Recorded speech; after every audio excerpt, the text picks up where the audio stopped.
Hi guys, welcome back to U4MATV. So from the title you can see today we're making delicious egusi soup with bitter leaf patty style, so it's super thick. Today is the day the Lord has made and we will rejoice, eat and be glad in it. All right, so without further ado, let's get right into this recipe.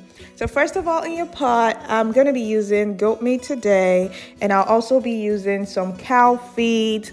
Then I'll use some pomo, and it's also called beef skin. Everything has been washed and just ready to start cooking.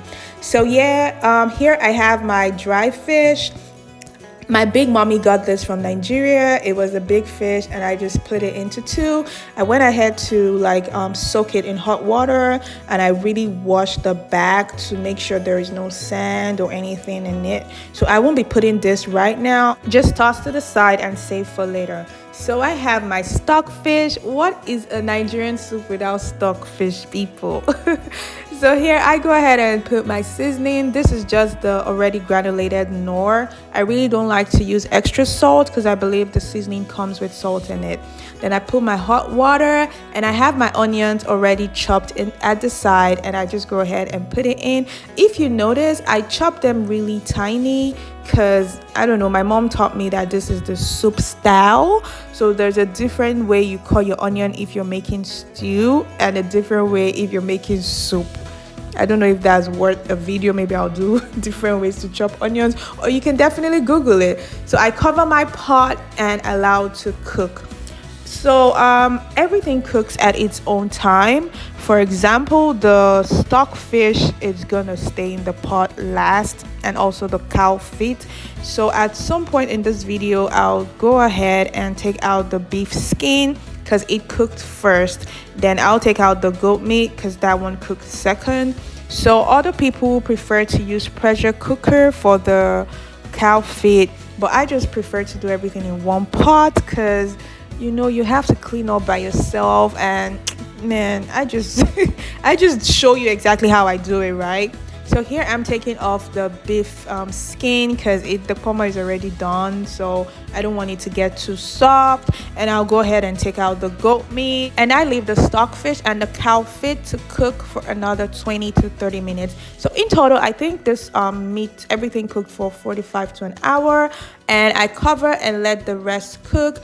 And in my pot, time to cook the main dish. So I put some palm oil. I really don't bleach the oil so much. I just let it heat up a little bit, and I go ahead and put my onions. I use one bulb of onions for this, and as you can see, I chopped it really tiny as well because it's the soup style.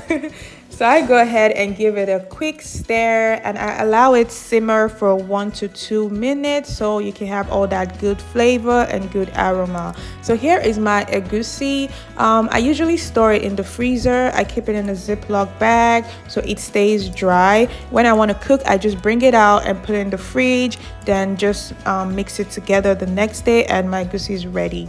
So back to my pot, onions already simmered, and I boiled my tomato mix already. I did this all behind the scenes just so this video doesn't have to be too long. So here's my tomato mix. It's just tomatoes, some habanero peppers, and some onions, and that's about it.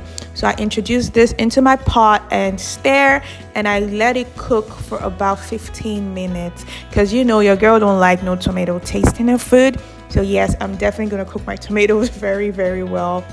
I go ahead, cover my pot, and once I see the oil is floating, that's the sign telling me that your tomatoes are well cooked.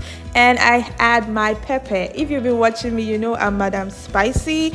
I don't know, like once there is no pepper in my food, it just feels like I'm eating raw food. So definitely I go with my dry pepper, and I also go in with my crayfish, already blended crayfish.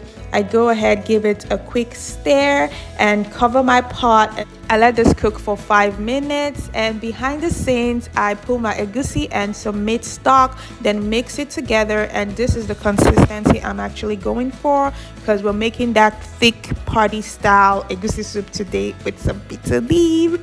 I'm so excited. This food just gives me life. So now it's time to add in my dry fish. I already told you everything was cleaned and washed.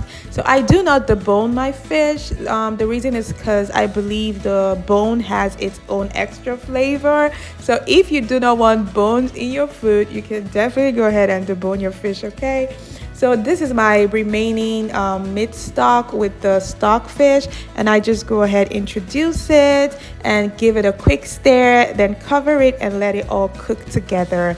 So how do you know like your soup is getting cooked? The oil begins to float on top of it. So I just leave it for like 5 to 10 minutes, and once I see the oil floating on top of it, just like so, I know my soup is getting ready. So time to introduce the obstacles. I don't even know who came up with that name, but I know anytime you're using assorted meat, they just believe like all of them fight inside your pot. But anyways, yes, I just added in my cow feet, my goat meat, and my pomo, and I give it a quick stir. I cover my pot for about just maybe 1 to 2 minutes, and I think I added some water because it was pretty thick. Then I went in with some extra seasoning. So yes, you can taste and add seasoning as much as you wish, because I like my food to taste good but really not too salty. Okay, so I go ahead, give it a quick mix, and it's time for the egusi. So like I said earlier, I use some meat stock to mix this egusi, but you can definitely use water. It really doesn't matter, but you can see how thick it is. This is the consistency I was going for.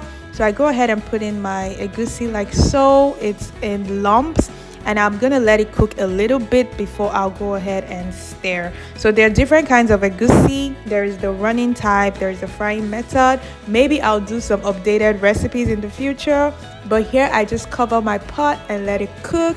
Then I go in and stir. I make sure I'm not too aggressive so I don't like break out all my fish. And here is my bitter leaf. I got this from my mom, big mommy's garden, and I put it in the freezer. That's how I preserve mine. So when it was time to use it, I just give it like quick wash, like 1 or 2 times, because I want mine bitter. I really don't want it sweet.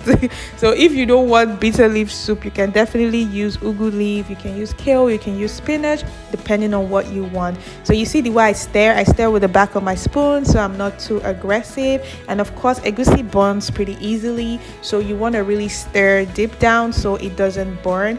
But can you see how thick this looks? Like, this is definitely party style. And egusi splashes a lot, so just bear with me. Everywhere looks a bit messy, but it is what it is. So guys, our food is ready.